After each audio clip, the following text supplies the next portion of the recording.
வாழ்க வையகம், வாழ்க வையகம், வாழ்க வளமுடன். குரு வாழ்க, குருவே துணை. வணக்கம். நான் முத்தம்மா. முத்துக்களஞ்சியத்துக்கு உங்கள் அனைவரையும் வரவேற்கிறேன். நாம் இன்னைக்கு பேச போகிறது சித்தம் தொட்ட சித்தர்கள் அப்படிங்கிற வரிசையில் காஞ்சி மகா பெரியவரை பற்றி சிறிது பார்ப்போம். காஞ்சி மகா பெரியவர் காஞ்சி சங்கர மடத்தினுடைய மடாதிபதியாக பீடாதிபதியாக ரொம்ப காலம் இருந்தார்.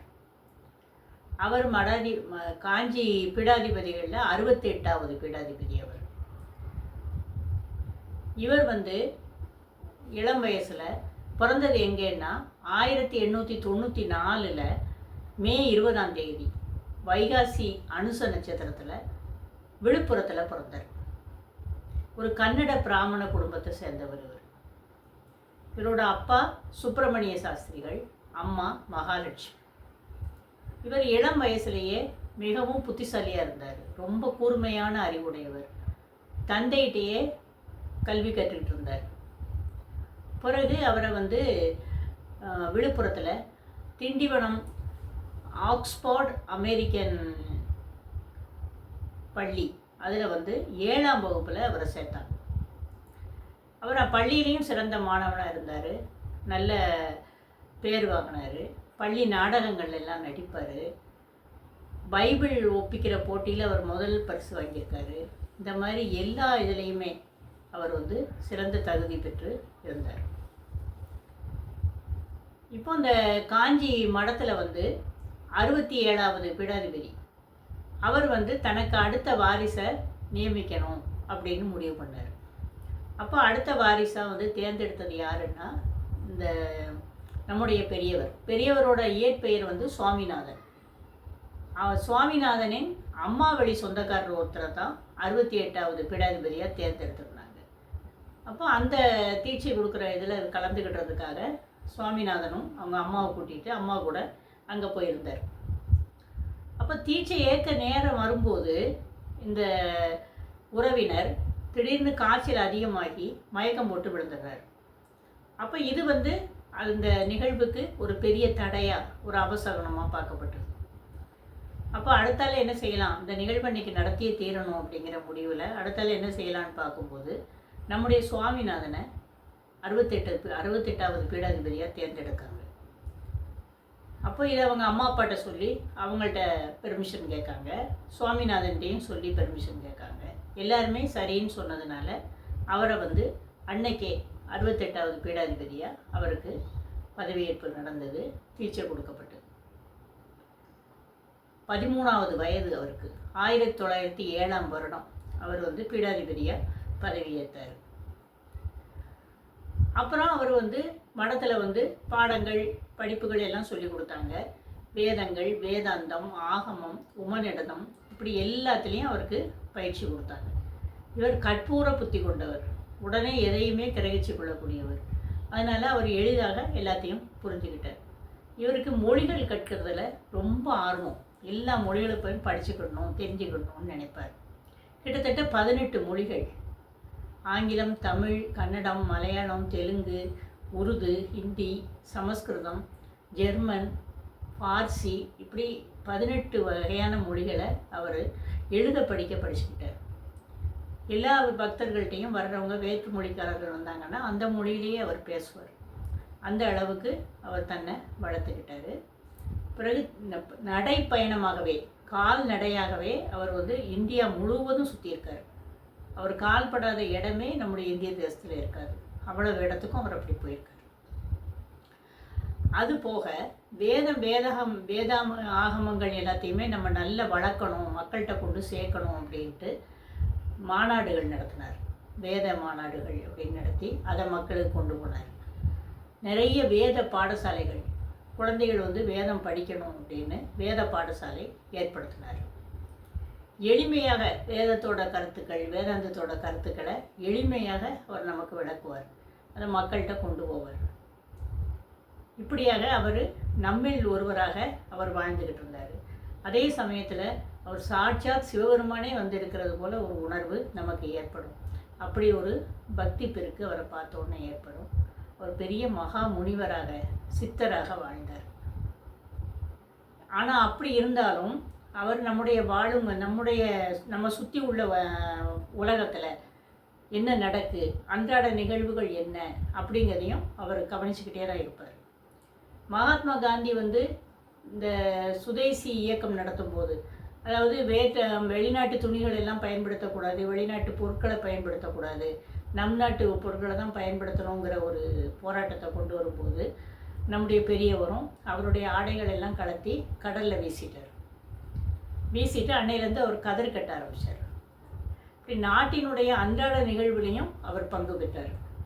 அதனால் நமக்கு அன்னையிலேருந்து இன்னைய வரைக்கும் அவருடைய பதவியில் இருக்கிறவங்களும் சரி, சாமானியர்களும் சரி, உலக தலைவர்களும் சரி, எல்லாருமே அவரை பார்ப்பாங்க, அவர்கிட்ட ஆசி வாங்குவாங்க, அவருடைய கருத்துக்களை கேட்பாங்க.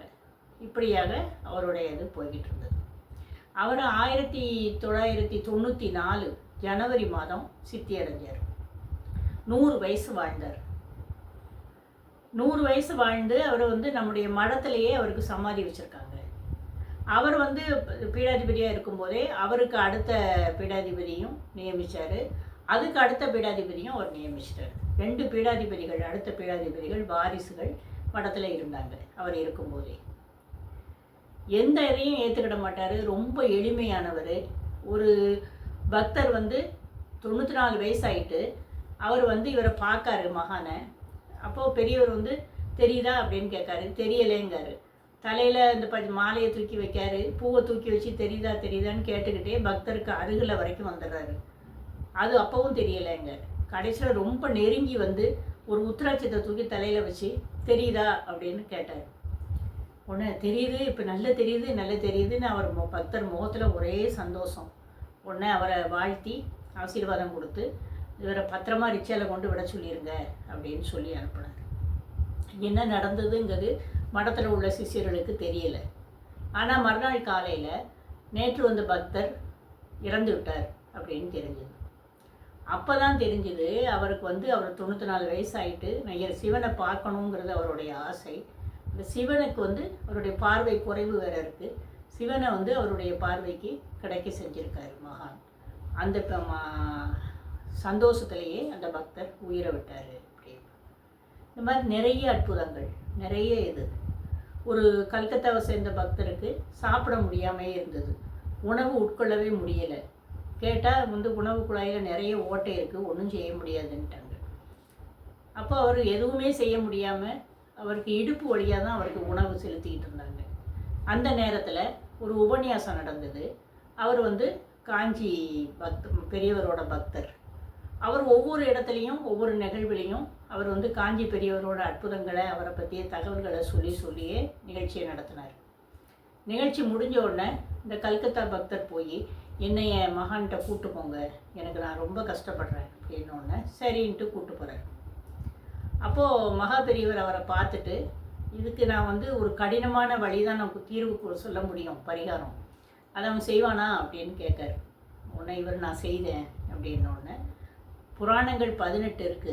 18 புராணங்களையும் எளிய முறையில் நீ பதிப்பிச்சு புத்தகங்களை சமஸ்கிருதத்தில் 18 புத்தகங்களையும் நீ வெளியிடணும். நீ வெளியிட்டேன்னா உனக்கு இதுக்கு பரிகாரமாக அமையும். அப்படி ஒரு பக்தரும் சரின்னு சொல்லிட்டு போய் ஒவ்வொரு புராணமாக அவர் வெளியிடுதார். இப்படி 17 புராணங்களை வெளியிட்டார். இதிலேயே அவருடைய பெரும்பான்மையான செல்வம் காலியாகிறது. 18வது புராணமாக கந்த புராணத்தை பதிப்பிச்சுக்கிட்டு இருக்கார். இவருக்கு இதுவரைக்கும் எந்த விதமான குணமும் தெரியல, ஒரு சிறிதளவு கூட முன்னேற்றம் தெரியலை. 18வது புராணம் இவர் கைப்பட எல்லாம் அன்னையிலேருந்து காலையிலேருந்து பண்ணிக்கிட்டு இருக்காரு.